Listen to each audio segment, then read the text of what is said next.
خداوند یسوع مسیح کے خوبصورت اور جلالی نام میں آپ تمام مقدسین کی خدمت میں جو مسیحا کے بیش قیمت خون سے دھلے ہیں، آپ سبوں کی سلامتی ہو۔ خداوند آپ کو برکت دے۔ میں خداوند یسوع مسیح کا انتہائی مشکور ہوں کہ وہ مجھے جگہ بجگہ، شہر بہ شہر اسیروں کی طرح لے کر اپنے کلام کی خدمت کے لیے لے کر جاتا ہے۔ میں خداوند کی شکر گزاری کرتا ہوں اور شکر گزار ہوں اپنے بزرگ باپ کے لیے، پاسٹر الیاس صاحب کے لیے، جنہوں نے مجھے یہ عزت افزائی بخشی کہ میں آج صبح آپ کے درمیان خداوند کے کلام کی منادی کر سکوں۔ خدا کے کلام کے لیے زوردار تالیاں بجائیے گا۔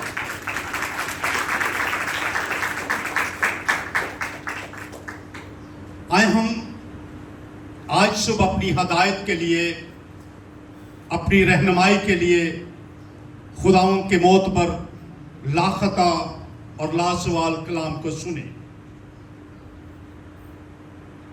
مقدس حزقیل نبی کا صحیفہ، اس کا 37واں باب اور اس کی پہلی آیت سے میں خداوند کے کلام کو پڑھوں گا۔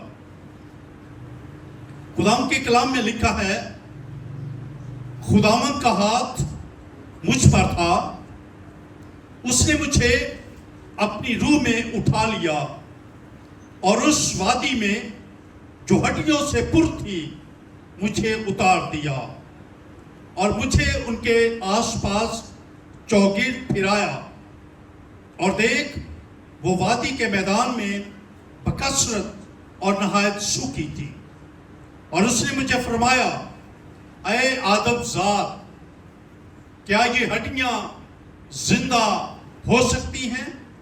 میں نے جواب دیا، اے خداوند خدا، تو ہی جانتا ہے۔ پھر اس نے مجھے فرمایا، تو ان ہڈیوں پر نبوت کر اور ان سے کہہ، اے سوکھی ہڈیوں، خداوند کا کلام سنو۔ خداوند خدا ان ہڈیوں کو یوں فرماتا ہے کہ میں تمہارے اندر روح ڈالوں گا اور تم زندہ ہو جاؤ گی، اور تم پر نسیں پھیلاؤں گا اور گوشت چڑھاؤں گا اور تم کو چمڑا پہناؤں گا اور تم میں دم پھونکوں گا اور تم زندہ ہوگی اور جانو گی کہ میں خداوند ہوں۔ بس میں نے حکم کے مطابق نبوت کی، اور جب میں نبوت کر رہا تھا تو ایک شور ہوا، اور دیکھ زلزلہ آیا اور ہڈیاں آپس میں مل گئی، ہر ایک ہڈی اپنی ہڈی سے، اور میں نے نگاہ کی تو کیا دیکھتا ہوں کہ نسیں اور گوشت ان پر چڑھ آئے اور ان پر چمڑے کی پوشش ہو گئی، پر ان میں دم نہ تھا۔ تب اس نے مجھے فرمایا کہ نبوت کر، تو ہوا سے نبوت کر، اے آدم ذات، اور ہوا سے کہہ، خداوند خدا یوں فرماتا ہے، اے دم، تو چاروں طرف سے آ اور ان مقتولوں پر پھونک کہ زندہ ہو جائیں۔ بس میں نے حکم کے مطابق نبوت کی اور ان میں دم آ گیا اور وہ زندہ ہو کر اپنے پاؤں پر کھڑی ہوئی، اور ایک نہایت بڑا لشکر۔ تب اس نے مجھے فرمایا، اے آدم ذات، یہ ہڈیاں تمام بنی اسرائیل ہیں۔ دیکھ یہ کہتے ہیں، ہماری ہڈیاں سوکھ گئیں اور ہماری امید جاتی رہی، ہم تو بالکل فنا ہو گئے ہیں۔ اس لیے تو نبوت کر اور ان سے کہہ، خداوند خدا یوں فرماتا ہے، اے میرے لوگو، دیکھو میں تمہاری قبروں کو کھولوں گا اور تم کو ان سے باہر نکالوں گا اور اسرائیل کے ملک میں لاؤں گا۔ پاک کلام کے پڑھے، سنیں اور سمجھے جانے پر خداوند کی برکت ہو، خداوند کا شکر ہو۔ مسیح خداوند میں میرے عزیز ہو، کلام کا یہ جو حصہ آج صبح آپ کے لیے پڑھا گیا ہے، یہ کلام ان زندگیوں کے لیے ہے جو اپنے آپ میں نا امید ہو چکے ہیں، وہ مایوسی میں ہیں، وہ پستی میں ہیں، اور یہ محسوس کر رہے ہیں کہ ان کی زندگی کے اندر اب کوئی خوشی، کوئی اطمینان، کوئی تسلی اور کوئی امید نہیں ہے۔ ان کے چوگرد حالات تنگ ہوتے جا رہے ہیں۔ وہ کسی بھی وجہ سے ہو سکتی ہے، بیماری کی وجہ سے نا امیدی آ سکتی ہے، بے اولادی کی وجہ سے نا امیدی آ سکتی ہے، بے روزگاری کی وجہ سے نا امیدی آ سکتی ہے، نافرمان اولاد کی وجہ سے نا امیدی آ سکتی ہے، آپ کی خدمت میں رکاوٹ کی وجہ سے نا امیدی آ سکتی ہے، خاندانوں کے اندر توڑ پھوڑ کی وجہ سے نا امیدی آ سکتی ہے۔ میرے عزیزو، آج کا کلام ان سوکھی ہڈیوں کے لیے ہے، ان ڈرائی بونز کے لیے ہے جن کے پاس کوئی امید نہیں، کیونکہ خداوند نا امیدی کے اندر امید پیدا کرتا ہے۔ خدا نے بزرگ ابراہیم کو چنا اور اس کے ساتھ اس نے وعدہ کیا۔ اس نے کہا کہ تو اپنے رشتہ داروں کو، اپنے ناتے داروں کو، اپنے عزیز و قریب کو، اپنے گھر کو، اپنے باپ کو، باپ کے گھر کو چھوڑ اور اس ملک میں چلا جا جہاں میں تجھے بھیجنا چاہتا ہوں۔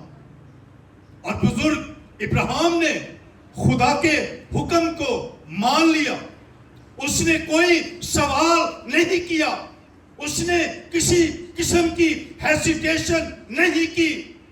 وہ اس ملک کو نہیں جانتا تھا جس کے اندر خدا اس کو بھیجنا چاہتا تھا، لیکن اس نے خدا کے حکم کو مان لیا اور وہ اس راہ کی طرف چل گیا، اور خدا نے اس کو ملک کنعان کے اندر لے جا کر اس کو آباد کیا اور اس کو بسایا۔ یہی وعدہ پھر خدا نے اسحاق کے ساتھ کیا، یہی وعدہ پھر خدا نے یعقوب کے ساتھ کیا، اور خداوند بزرگ یعقوب پر ظاہر ہوا، اور خدا نے بزرگ یعقوب کو 12 بیٹے عطا کیے، اور یہی اس کے 12 بیٹے 12 قبیلے بنے۔ پھر خدا کی مرضی سے خدا نے ان کو ملک مصر کے اندر بھیجا، اور وہ جشن کے علاقے میں جا کر آباد ہوئے۔ وہ خدا کے پلان سے گئے، وہ خدا کے منصوبے سے وہاں پہ گئے، اور وہاں وہ جا کر رہنا انہوں نے شروع کیا۔ پھر خدا نے بزرگ موسیٰ کی رہنمائی میں ان کو پھر ملک کنعان کے اندر آباد کیا، ان کو بسایا۔ خدا ان کو غلامی کے ملک سے نکال کر وعدے کی سرزمین کے اندر لے کر آیا، اور جب وہ ملک کنعان کے اندر بس گئے تو ایک وقت آیا جب بنی اسرائیل قوم نے زندہ خدا کو چھوڑ کر بتوں کی پوجا اور ان کی پرستش کرنا شروع کر دی، اور وہ خدا کی ان مہربانیوں کو بھول گئے جو خدا نے ان کے ساتھ کیے تھے۔ میرے سسو، انہوں نے خدا کی شریعت کی حکم عدولی کی۔ خروج 20 باب، آئیے ہم دیکھتے ہیں کہ انہوں نے کون سی حکم عدولی کی۔ خروج کی کتاب 20واں باب اور اس کی 3 آیت ہم کلام مقدس میں سے دیکھتے ہیں۔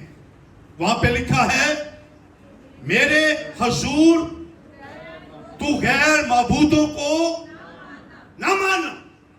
لیکن انہوں نے خدا کے حکم کو چھوڑا، خدا کے حکم کو نہ مانا، اور انہوں نے غیر معبودوں کی پرستش کی۔ انہوں نے اپنے لیے غیر معبود بنائے اور وہ خدا کی شفقت کو اور خدا کی مہربانی کو بھول گئے. زبور خروج کی کتاب اس کا 23واں باب نکالیے گا اور اس کی ہم 13ویں آیت خدا کے کلام میں سے سنتے ہیں.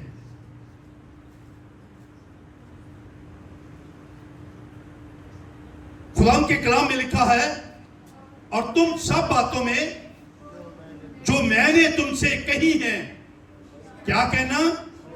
ہوشیار رہنا اور غیر معبودوں کا نام تک نہ لینا بلکہ وہ تیرے منہ سے سنائی بھی نہ دے. انہوں نے زندہ خدا کو چھوڑ دیا جس نے ان کو مصریوں سے رہائی بخشی. انہوں نے اس خدا کو چھوڑ دیا جو بیابان میں ان کا مالک اور ان کا خداوند ٹھہرا. انہوں نے اس خدا کو چھوڑ دیا جس نے ان کو بیابان میں مسا اور مریبا کے مقام پر کیا عطا کیا؟ پانی دیا. انہوں نے خدا کو چھوڑ دیا، ترک کر دیا جس نے ان کو آسمانی خوراک یعنی فرشتوں کی خوراک ان کو کھلائی. انہوں نے اس خدا کو چھوڑ دیا جو دن کے وقت ان پر بادل کا ستون کرتا تھا اور رات کے وقت ان پر کون سی روشنی کرتا تھا؟ آگ کا ستون رات کے وقت ان پر کرتا تھا. انہوں نے اس خدا کو چھوڑ دیا جس نے ان کی آنکھوں کے سامنے مصریوں پر 10 آفتیں بھیجی. لیکن خدا نے اپنے لوگوں کو، اپنی چنیدہ قوم کو، بے شک وہ خدا کو چھوڑ چکے تھے، پھر بھی ان پر رحم کیا، ان پر ترس کھایا اور ان کے پہلوٹوں کو نہ مارا. حالانکہ مصریوں کے بیٹوں کو، ان کے پہلوٹوں کو، بلکہ کلام خدا ہمیں یہ تک بتاتا ہے کہ ان کے جانوروں کے پہلوٹے بھی خدا نے مار دیے. لیکن جو خدا کے لوگ تھے، جو خدا کی قوم تھی، ان کو خدا نے نقصان نہ پہنچنے دیا. میرے سسو، انہوں نے اس خدا کو چھوڑ دیا جن کو اس نے بحر کلثم میں سے نکال دیا اور فرعون کو جو اسی سمندر کے اندر سے، اسی بحر کے اندر سے ان کا پیچھا کرنے کے لیے گیا، خدا نے اس کو اور اس کے رتھوں سمیت، اس کی فوجوں سمیت ان کو ہلاک کر دیا. خدا نے اپنی قوم کو نبیوں کی معرفت بتا دیا تھا کہ اگر یہ اسی طرح رہے اور اپنی راہ سے نہ پھرے، یہ بت پرستی کرتے رہے تو میں کیا کروں گا؟ شمال سے ان کے لیے ایک بڑی مصیبت بھیجوں گا. اور ایسا ہی ہوا. نبوکدنصر بادشاہ نے بنی اسرائیل قوم پر حملہ کیا. اگر آپ دوسرا تواریخ دیکھیں، اس کے 17ویں باب میں آئیں. ہم بائبل مقدس کو ساتھ رکھتے ہیں اور ضرور حوالہ ہم پڑھیں گے. دوسرا تواریخ اس کا 36واں باب اور اس کی 17ویں آیت.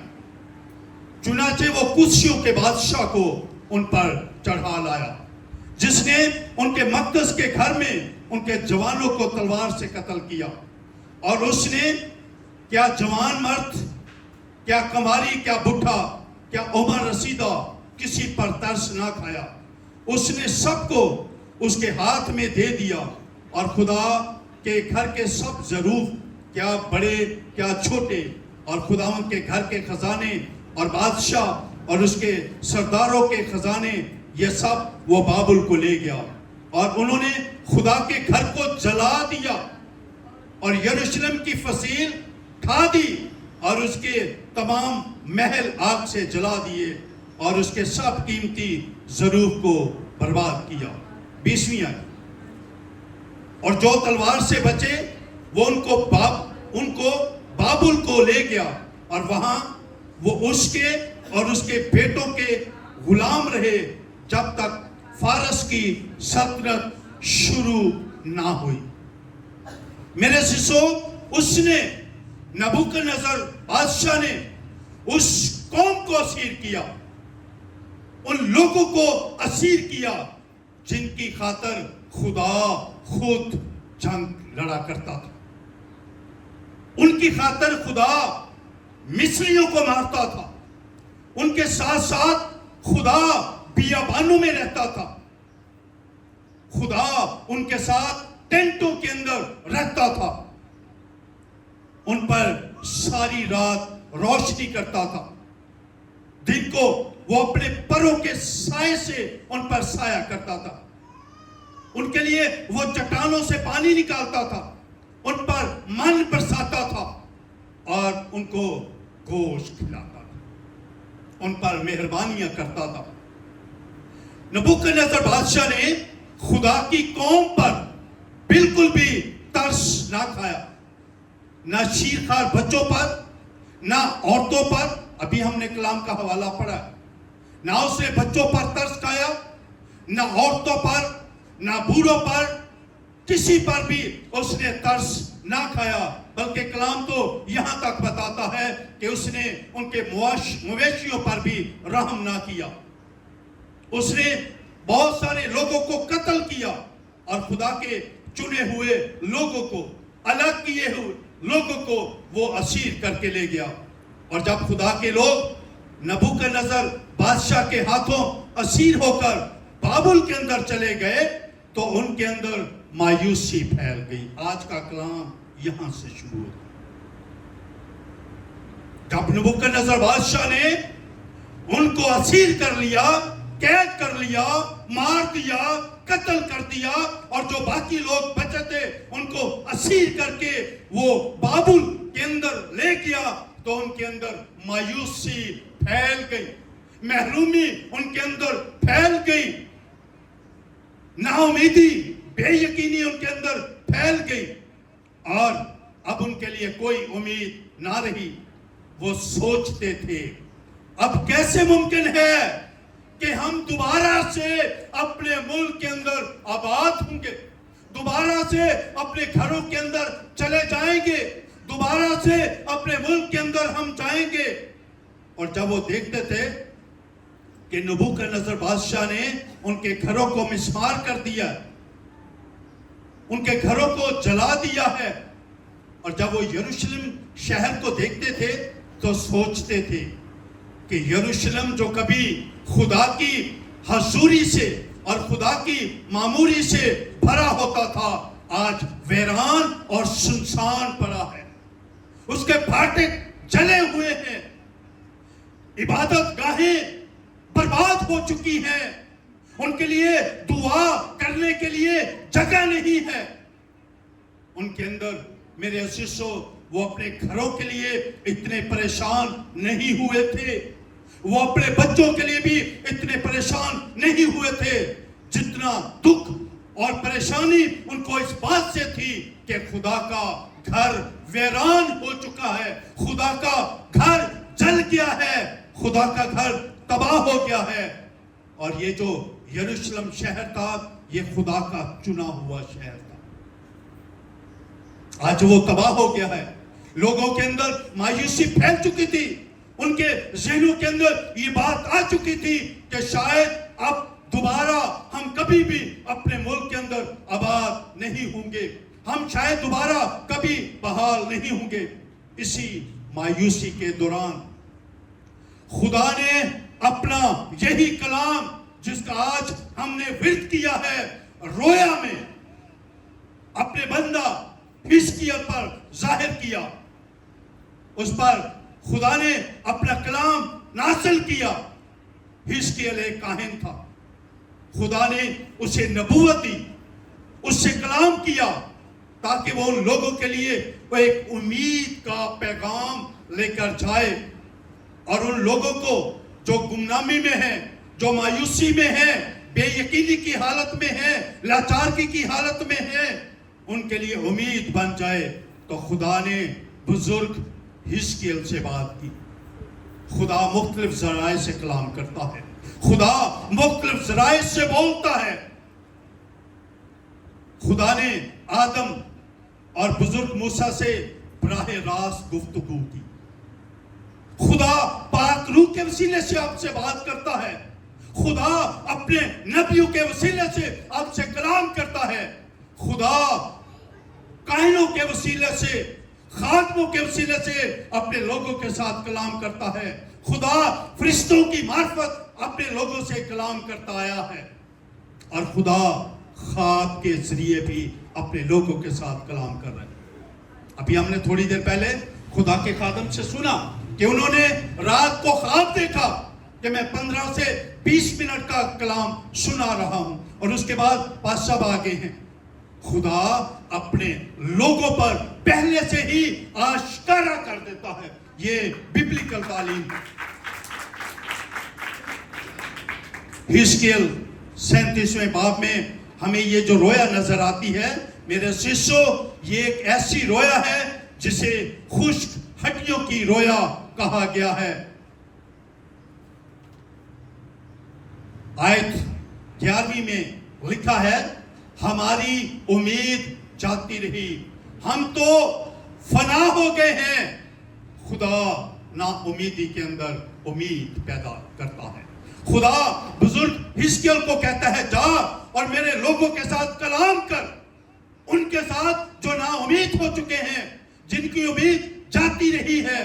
میرے لوگ جو بے یار و مددگار ہیں، میرے لوگ جو غم کی حالت میں ہیں، میرے لوگ جو پستی کی حالت میں ہیں، جا میرے لوگوں کو بتا اور ان سے رویا میں باتیں کر. وہ رویا جو میں نے بتائی ہیں ان کو جا کر بتا، تاکہ ان کے اندر امید پیدا ہو جائے.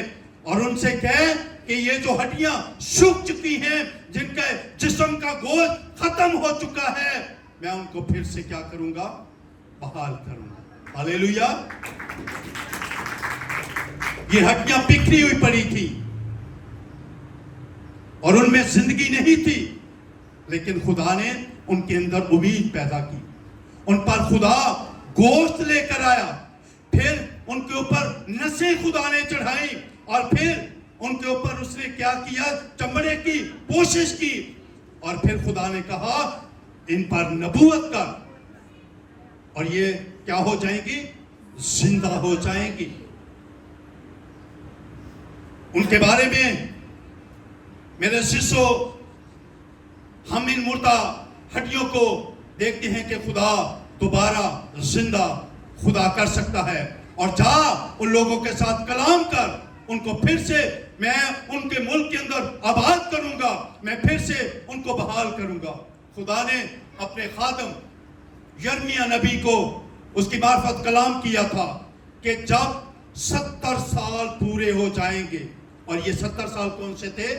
اسیری کے سال تھے، غلامی کے سال تھے، جب خدا کے لوگ بابل کی غلامی میں چلے گئے اور وہ 70 سال وہاں پہ غلام رہے. پہلے وہ 430 سال مصر میں غلام رہے، اور پھر 70 سال وہ بابل کی اسیری کے اندر چلے گئے اور وہاں پہ وہ غلامی میں رہے.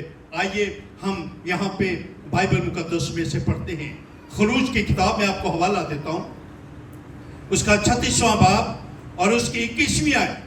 خدا کے کلام میں لکھا ہے، تاکہ خداوند کا وہ کلام جو یرمیہ کی زبانی آیا تھا پورا ہو، کہ ملک اپنے سبتوں کا آرام پالے، کیونکہ جب تک وہ سنسان پڑا رہا تب تک، یعنی 70 برس تک اسے سبت کا آرام ملا. 70 برس، 70 سال وہ اسیری میں رہے. اگر ہم عزرا کی کتاب، نہمیہ کی کتاب کا مطالعہ کریں تو ہمیں پتہ چلتا ہے کہ خدا نے نہ صرف اپنے لوگوں کے ساتھ وعدہ کیا، بلکہ خدا نے اپنے لوگوں کے ساتھ جو وعدہ کیا اس کو پورا بھی کیا. خدا نے پست حال لوگوں پر نظر کی اور ان کو پھر سے بحال کیا. جب مادی فارس نے اپنی حکومت سنبھالی تو فارس خورس کے دل میں خدا نے یہ اسے ابھارا. مادی فارس کے جو بادشاہ تھا، خورس کا جو بادشاہ تھا، جب وہ اپنے دور حکومت میں، جب اس کی حکومت آئی تو خدا نے اس کے دل کو ابھارا، خدا نے اس کو تیار کیا. اور خدا نے اس سے کہا کہ ان سے کہے کہ جو کوئی یروشلم کا ہے اور جو کوئی زندہ خدا کی قوم کا ہے